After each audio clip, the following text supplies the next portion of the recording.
Vamos pegar esses três componentes e vamos montar. Encaixamos eles, tá, o motor está todo montadinho. E agora? Então, para o motor funcionar, ele precisa de um certo suporte, certo? Eu não falo de suporte de onde ele vai ficar montado, não é isso. São sistemas, né, que prestam suporte ao funcionamento do motor. O motor ele tem alguns sistemas fundamentais, o sistema de lubrificação, o sistema de arrefecimento, certo? Lembrando, arrefecimento, não refrigeração. Quem refrigera é ar-condicionado, certo? Então, o sistema de arrefecimento, sistema de distribuição, sistema elétrico, sistema de alimentação / injeção eletrônica. Então, vamos lá. O sistema de lubrificação, ele é um sistema que faz circular nas peças que necessitam de lubrificação o óleo lubrificante do motor, certo? Ele tem componentes que fazem o óleo fluir pelos canais de lubrificação posicionados estrategicamente no motor, certo? O sistema de arrefecimento, ele arrefece, né? Ele é composto por componentes específicos para fazer a água fluir em volta dos cilindros, sair, passar pelo radiador, ser arrefecido pelo ar e voltar para o bloco para arrefecer os cilindros. Então, o sistema de arrefecimento busca manter o motor na temperatura de trabalho ideal, né? O sistema elétrico, o objetivo dele é tanto manter o motor com tensão elétrica óptima para ele funcionar, como também que os componentes elétricos do veículo funcionem, certo? Então ele tem essa dupla função aí.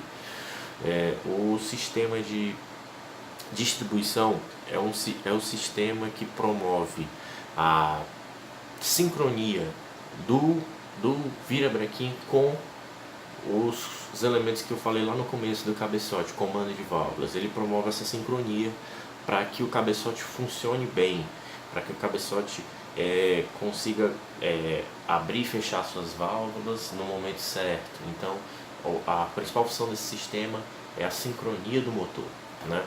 E por fim, o sistema de alimentação / injeção. Por que eu estou dizendo isso? Porque antigamente os carros tinham os motores, eles tinham injeção mecânica, né? Injeção de combustível, né? E o próprio sistema de bombeamento do combustível até o motor era mecânico, então você chamava de sistema de alimentação, né? E você não tinha um sistema de injeção propriamente dito. Você tinha um carburador. Nos motores diesel você tinha uma bomba injetora, né? Então a gente chamava de sistema de alimentação. Atualmente você tem o sistema de injeção eletrônica tanto nos motores diesel como nos motores ciclo Otto, e eles tomaram, né, eles tomaram o controle da alimentação do motor, a alimentação de combustível. Então essa função do sistema de alimentação, de fornecer o combustível para o motor, de enviar ele na pressão certa, de estar sempre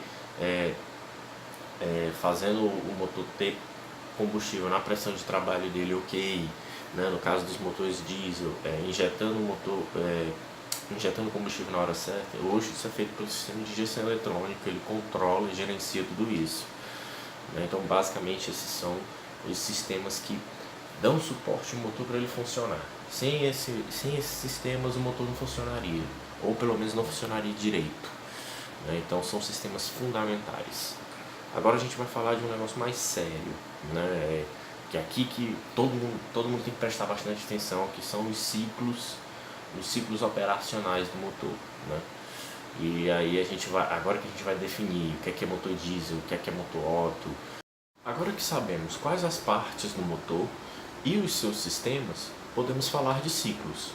Os ciclos são processos que o motor segue para transformar a energia liberada na combustão em energia mecânica. Além disso, eu posso utilizar os ciclos do motor para classificá-los. Os motores de combustão interna, utilizado em automóveis são classificados segundo dois tipos de ciclos: os ciclos térmicos e os ciclos mecânicos. Os ciclos mecânicos são definidos de acordo com os movimentos do conjunto móvel. Quantos movimentos o conjunto móvel precisa realizar para que a mistura ar-combustível entre e seja comprimida, ocorra a combustão, a exaustão e depois o escape dos gases?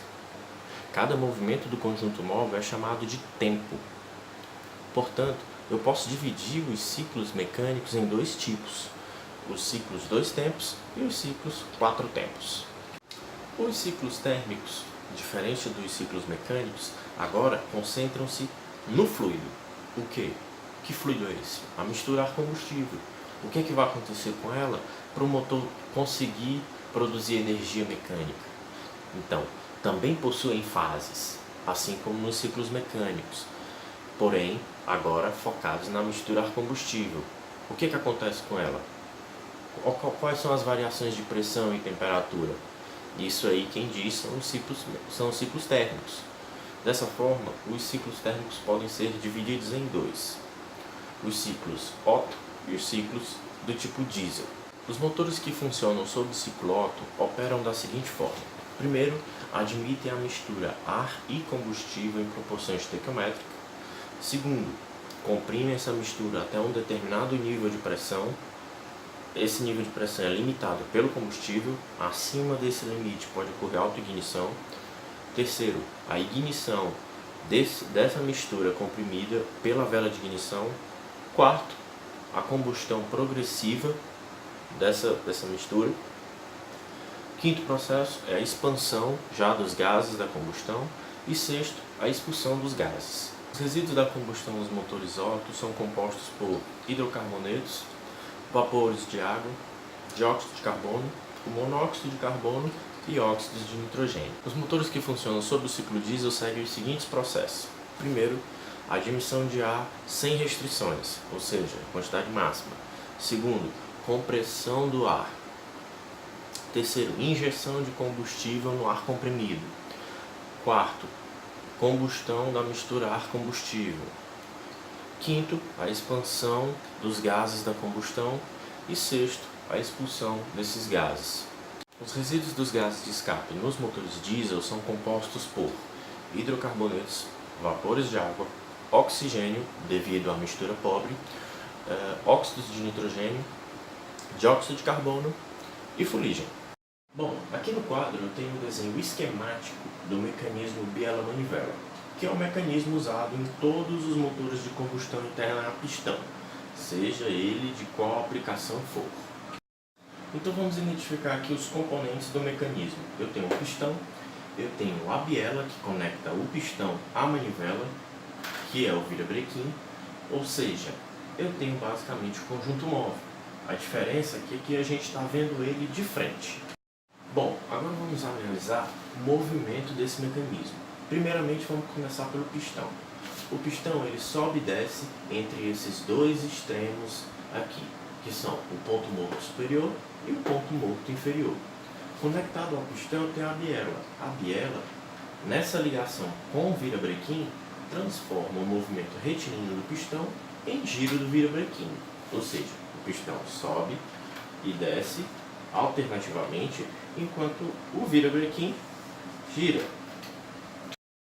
Para cada movimento do pistão no qual ele parte de um extremo a outro, o virabrequim gira 180 graus. Ou seja, se meu pistão está em cima, no ponto morto superior, e desce até o inferior, meu virabrequim girou 180 graus. Se nesse ponto morto inferior ele subiu novamente para o PMS, então o virabrequim girou mais 180 graus, totalizando 360. Então, o mecanismo biela-manivela funciona dessa forma. Eu tenho um pistão que sobe e desce de pontos extremos e um virabrequim que está girando constantemente enquanto esse pistão sobe e desce.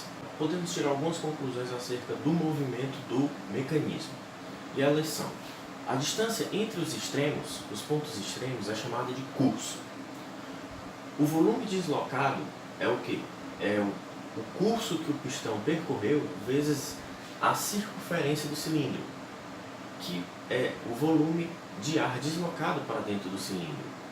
Quando o pistão encontra-se no PMS, o pequeno espaço acima da cabeça do pistão é o volume da câmara de combustão, que é formado pelo topo da cabeça do pistão e as paredes do cabeçote.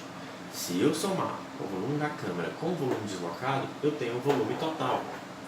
Esse volume total se relaciona com o volume da câmara, ou seja, eu tenho a taxa de compressão, que é a divisão do volume da câmara pelo volume total. O que isso quer dizer?